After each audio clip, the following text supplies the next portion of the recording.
집합건물 해결사 멘토 전은진입니다. 여러분들 한 주간 잘 보내셨습니까? 오늘은 여러분들께 이 말씀을 좀 드릴까 합니다. 우리가 이렇게 세상을 살다 보면 특히 집합건물 같은 데서 여러분들 바른 길을 가기 위해서 이렇게 하시다 보면 있죠. 원래 기독권에 있는 사람들이 이렇게 엄회를 많이 하고 모함을 하기도 하고 이런 경우가 꽤 있을 겁니다. 그런 사람들의 전형적인 그 이유가 뭐냐면 우물안 깨구리에 있는 거거든요.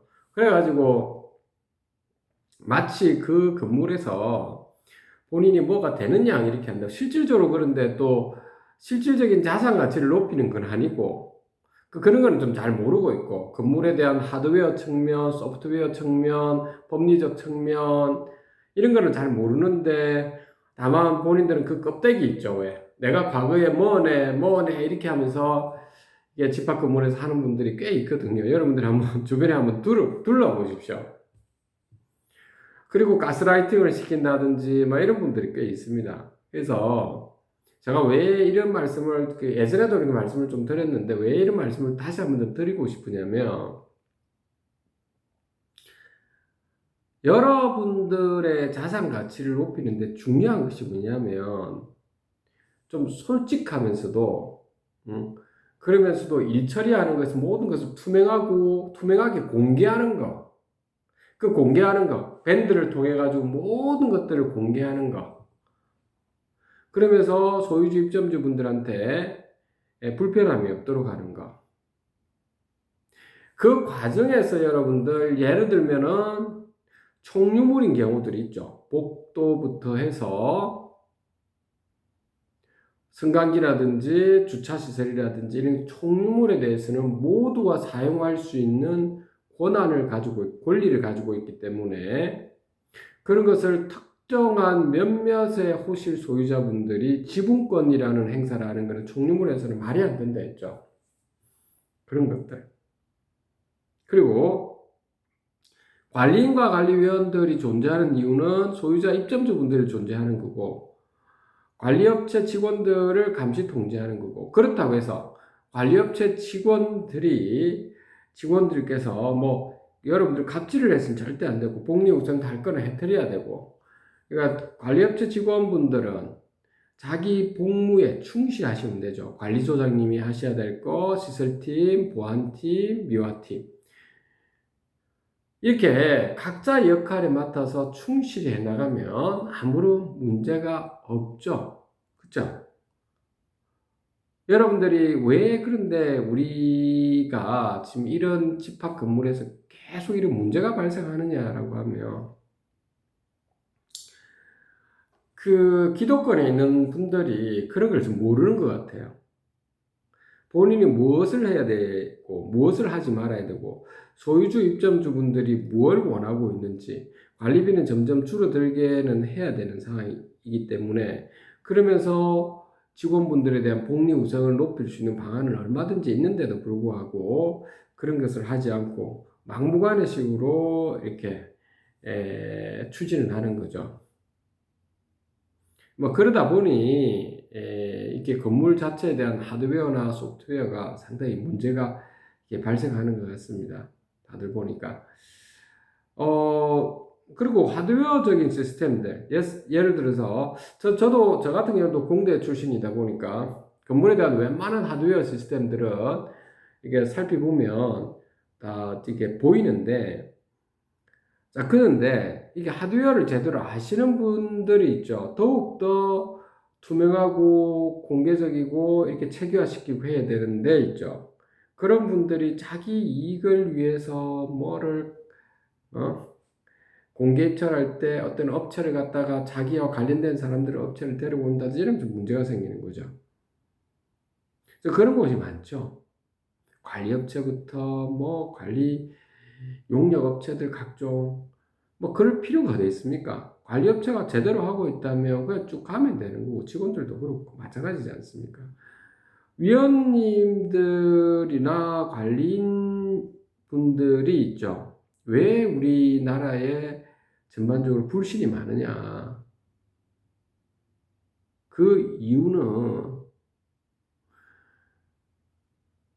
그 법률에 맞추어서 그리고 민주주의, 자본주의에 맞추어서 하지 않기 때문에 그런 거죠. 여러분들이 있는 집합 건물을 다시 한번 살펴보십시오. 여러분들은 집합 건물에 밴드가 있나요? 카페가 있나요? 모든 것을 다 공개하고 있나요? 분계장이나 이런 것들 모든 것을 다 공개할 정도면 이건 다 되는 겁니다. 다 공개됩니다. 분계장과 통장 거래 내역이나 입출금 거래 내역이 싹 공개된다는 것은 굉장히 투명할 겁니다. 그리고 직원분들이 자기 일처리 제대로 하고 있나요? 직원분들이 혹시 관리인이나 관리위원 눈치 안 보고 자기 직분에 충실히 하고 할 말은 하고 잘못된 거는 잘못됐다 이야기하고 이렇게 하고 있나요? 그런 것이 제대로 된 것 아닌가요? 관리업체 직원들이 뭐 꼭두각시입니까? 눈치 봐야 됩니까? 그게 아니죠. 인사권을 행사하고 뭐 하는 짓거리죠, 그렇죠? 여러분이 있는 곳이 혹시 그렇지 않나요? 많을 텐데요. 그래서 소유자 여러분들과 그 입점주 여러분들께서는 있잖아요. 그래서 이런 것을 여러분들 문화를 한번 보시라니까요. 뭐든지 이렇게 공개하고 이게 지금 잘 이렇게 해나가는 곳은 큰 문제점이 없습니다. 여러분들. 응? 근데 왜 그 집합금 문제냐? 특정한 기독권청이 자기들의 이익을 가져가려고 하다 보니까 문제가 생기는 거죠. 어디 가나 그래요. 어디 가나. 어디 가나 그렇습니다. 어디 가나. 그래서 소유자 입점주 여러분들께서 제대로 좀 아셔가지고 집합 건물은 구분 소유권을 제외하고는 총유물이다. 이 총유물에 대해서는 우리 소유자 입점주분들이 다 아셔야 되고 그걸 관리사무소에 가서 뭐 정보 공개 청구하면 다 보여줘야 된다라고 하는 거고 소송 같은 것도 함부로 해서는 안 되고 꼭 소송해야 될 건 있겠죠. 관리비 같은 경우는 나중에 관리비를 갖다가 소송을 안 하고 놔둬버리면 나중 문제 생기겠죠. 그렇지만 그 관리비도 적정한지 아닌지도 살펴봐야 되죠. 적정하지가 않다면 관리비 소송, 상대편이 관리비 소송해야 되는 건 또 당연한 거고요, 여러분들. 그러니까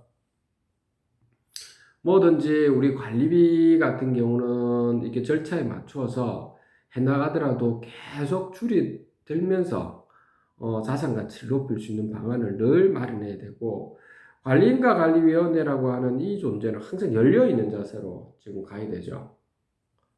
열려있는 자세로. 뭐가 우물안 개구리 어디 뭐 갇혀가지고 본인들이 뭐를 하는 것처럼 해서 추진하면 뭐가 될 것처럼 하는 순간 여러분들이 망하는 지름길입니다.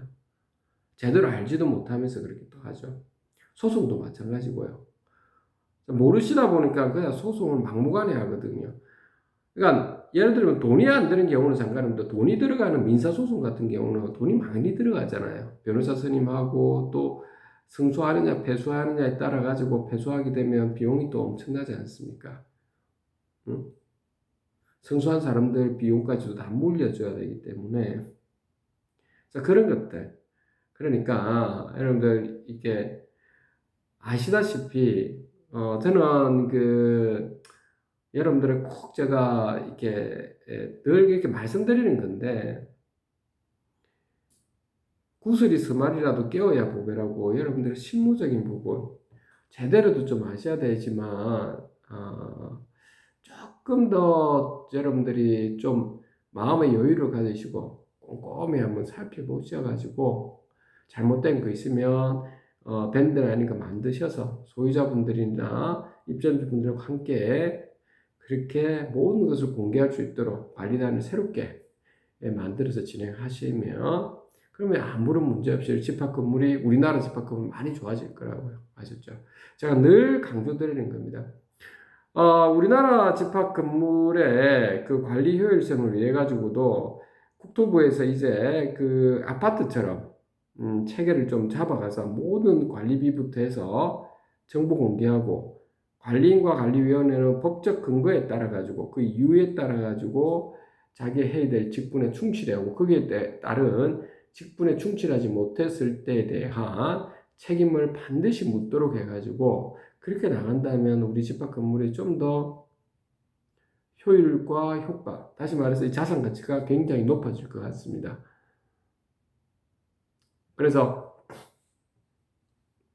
제가 이게 마무리를 좀 오늘은 좀 드릴게요, 여러분들. 좀 다 아는 사실을 계속 말씀을 드리는 이유가 그런 것에 있습니다. 여러분들한테 제가 웬만한 그런 법적인 부분이나 여러분들 또 실무적인 부분은 말씀을 많이 안 드리는 이유가 있는 겁니다. 예전에도 말씀드렸습니다. 악용하는 사례들이 많기 때문에 저는 되도록 말을 안 드릴 겁니다. 근데 실무에 정말 급한 분들한테는 실무에 정확하게 이제 알려드리죠. 여러분들 그렇게 진행하시면 되는 상황이긴 하죠. 제가 말씀은 마지막으로 여러분들이 있는 집합 건물을 저는 아주 멋진 있죠. 황금을 이렇게 쌓아놨는 이 건물로 한번 만들어 보십시오. 아니면은 큰 다르게 비유한다면 그 나무가 잘 자라도록, 나무는 움직이지 않잖아요. 식물이니까. 잘 자라려고 하면 여러분들 걸음도 주면서 갖고 나가야 되겠죠. 그러면 식물에 대해서 제대로 알고 있어야 되겠죠. 그렇죠? 자, 그렇게 우리 모두가 이게 좀 공개적으로 자산 가치를 높일 수 있는 방안, 그리고 실무에 계신 분들일수록 더욱더 겸손하게 관리단에 있는 자산 가치 높이기 위해서 무엇을 해야 되는지 다시 한번 스스로가 무지한지를 깨닫고 무지를 깨치기 위해서 노력을 많이 하시고 소유자 입점주 분들이 감시 감독을 좀 하시고 직원분들은 예의를 가지시고 직분에 충실하시고 그렇게 하시면 우리 집합금 분명히 좋아지고 국토부에서도 집합 건물도 아파트처럼 철저하게 그 ICT로 놓고 또 자동화 시스템으로 바꿀 수 있도록 이렇게 이제 진행해야 될 겁니다. 이번 그 윤석열 정부에서는 그런 부분이 많이 가미되도록 이렇게 해야 될 것 같아요. 그러면 우리 소상공인들 여러분들 많이 좋아질 것 같습니다. 예, 오늘 여러분들께 이 정도 지금 말씀을 좀 드릴까 합니다. 자, 우리 집합 건물이 날로 발전할 수 있도록 우리 소유자 입점주 여러분들 스스로가 무엇이 부족한지를 깨닫고 누군가가 음해하고 이간질하고 누가 뭐가 어떻다더라 저 사람이 뭐 어떻다더라 이런 사람들 치고 제대로 된 사람이 없으니 절대 여러분들은 사람들에 대한 인신공격이라든지 허수아비 공격이라든지 왜곡한다든지 모함을 한다든지 이런 사람들은 되지 마시기 바랍니다. 그런 사람들은 대체적으로 가스라이팅도 잘 당하고 막 막무가내시거든요. 그래서 저는 공산당을 싫어하는 이유가 공산주의 이런 거 그거야뭐 뭡니까? 자기 이권을 위해서 가스라이팅도 당해가지고 막 아무나 뭐 후려치죠. 푸틴이 좀 그런 성향이 보이지 않는가요, 여러분들? 여러분들의 모습은 그렇지 않는가 하면 스스로 앉아 판단해 보시라는 겁니다. 자, 오늘 여기까지 하도록 하겠습니다. 집합건물 해결사 멘토 전원진이었습니다. 감사합니다.